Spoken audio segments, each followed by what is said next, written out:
तो अब हम हाइपोथेसिस के टाइप्स पढ़ेंगे। There are four main type of hypothesis can be classified into several types like universal hypothesis, existential hypothesis, conceptual, but broadly divided into two category, null hypothesis and alternative hypothesis. Actually क्या है, काफ़ी सारे classifications हैं इसके।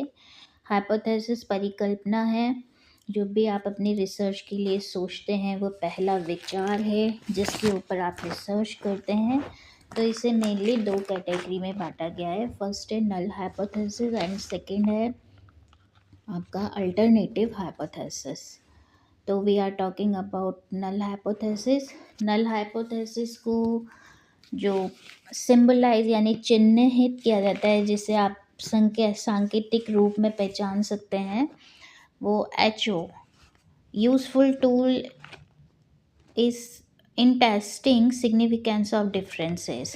जब भी कभी दो राशियों के बीच में कोई सांकेतिक भेद होगा या अंतर होगा तो वहाँ पे आप इसका उपयोग करते हैं, जो नल हाइपोथेसिस के द्वारा दर्शाया जाता है। इट इज़ सिंपलेस्ट फॉर्म, ये बहुत साधारण सा प्रकार है। There is no true difference between the two population in mean. Null hypothesis ये बताता है कि जो भी आपने अपनी रिसर्च के दो नमूने लिए हैं उनके बीच में कोई वास्तविक अंतर नहीं है। If differences that means in accidental unimportant which is arising from fluctuation of sampling and by chance.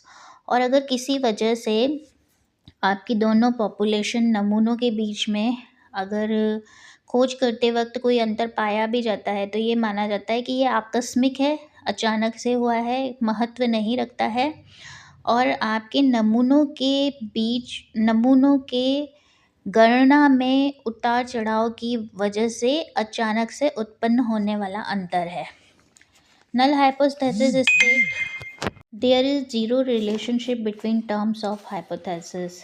Null hypothesis ये बताता है कि दो राशियों के बीच में कोई भी संबंध जीरो संबंध है।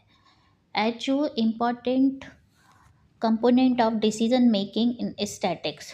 नल हाइपोथेसिस सांख्यिकी विज्ञान में आपकी रिसर्च के लिए क्या रिजल्ट बनेगा उसके लिए बहुत महत्व रखता है। If differences between the sample of mean is found, research reject null hypothesis. अगर आपके सैंपल के मीन में माध्य में अंतर पाया जाता है तो रिसर्च को रिजेक्ट कर दिया जाता है। इफ़ एक्सेप्ट, अगर ये डिफरेंस स्वीकार करते हैं तो the null hypothesis indicated difference due to by chance.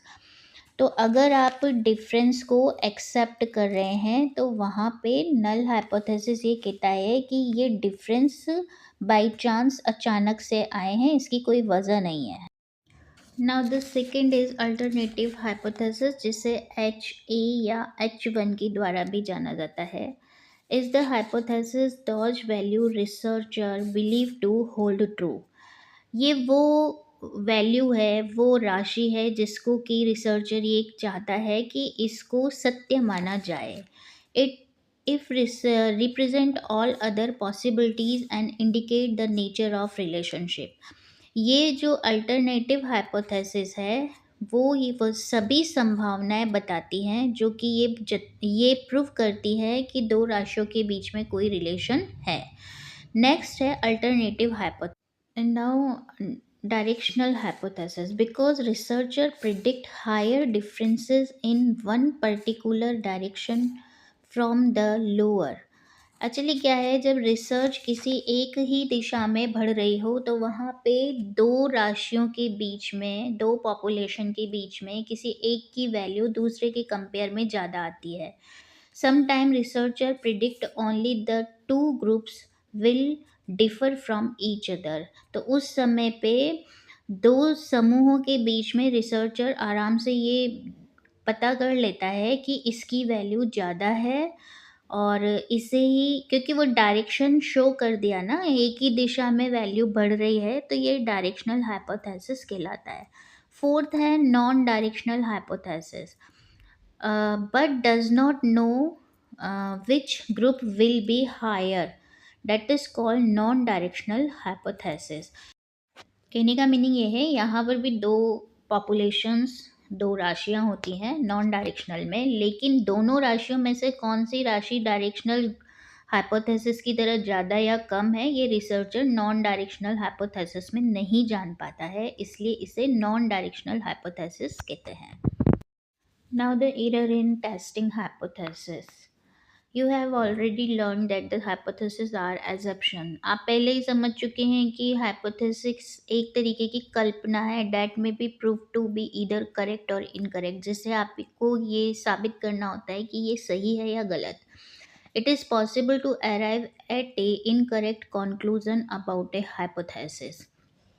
Hypothesis का कई बार परिणाम इनकरेक्ट, गलत भी आ सकता है, जिसके वेरियस रीजंस होते हैं, जिसमें से कुछ रीजंस हैं sampling procedure adopted faulty.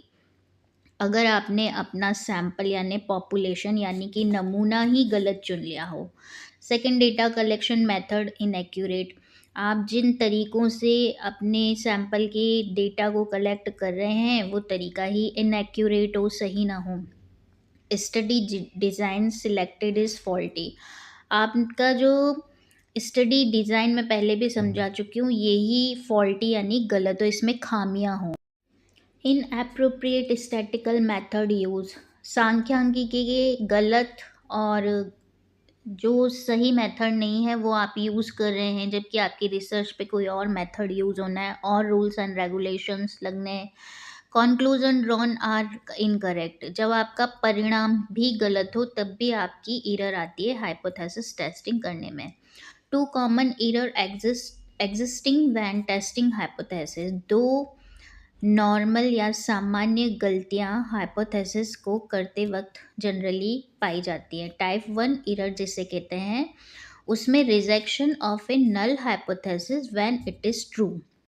Type 1 error में नल हाइपोथेसिस को आप रिजेक्ट कर दें जबकि नल हाइपोथेसिस उस टाइम सही था।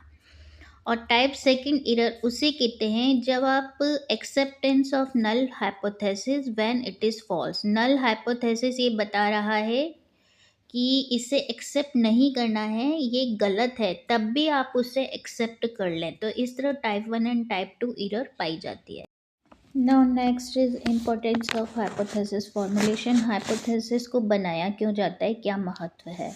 If simple brief and clear scientific hypothesis formulated, there shall be no problem for the investigator to proceed research. अगर आपने बिल्कुल साफ सुथरा, संक्षिप्त यानी छोटा, क्लियर और साधारण और वैज्ञानिक तौर तरीके से बनाया हुआ हाइपोथेसिस बनाया है, तो रिसर्चर को अपनी खोज करने में कोई दिक्कत नहीं आती। गॉर्डियन हैट ने कहा, without hypothesis formulation the researcher is unfocused, a random empirical wandering. यानी कि इन वैज्ञानिकों का कहना ये था कि अगर बिना हाइपोथेसिस बनाए हुए कोई भी खोज अनफोकस्ड, एक ही डायरेक्शन में नहीं होती और इधर उधर बिखरी हुई रहती है और अपनी फोकस खो देती है। मीन्स किस डायरेक्शन में रिसर्चर को अपनी रिसर्च करनी है वो उसे पता नहीं होता है, इसलिए हाइपोथेसिस फॉर्मुलेशन बनाना बहुत इम्पोर्टेंट है। Thank you so much. Share with someone and like also please.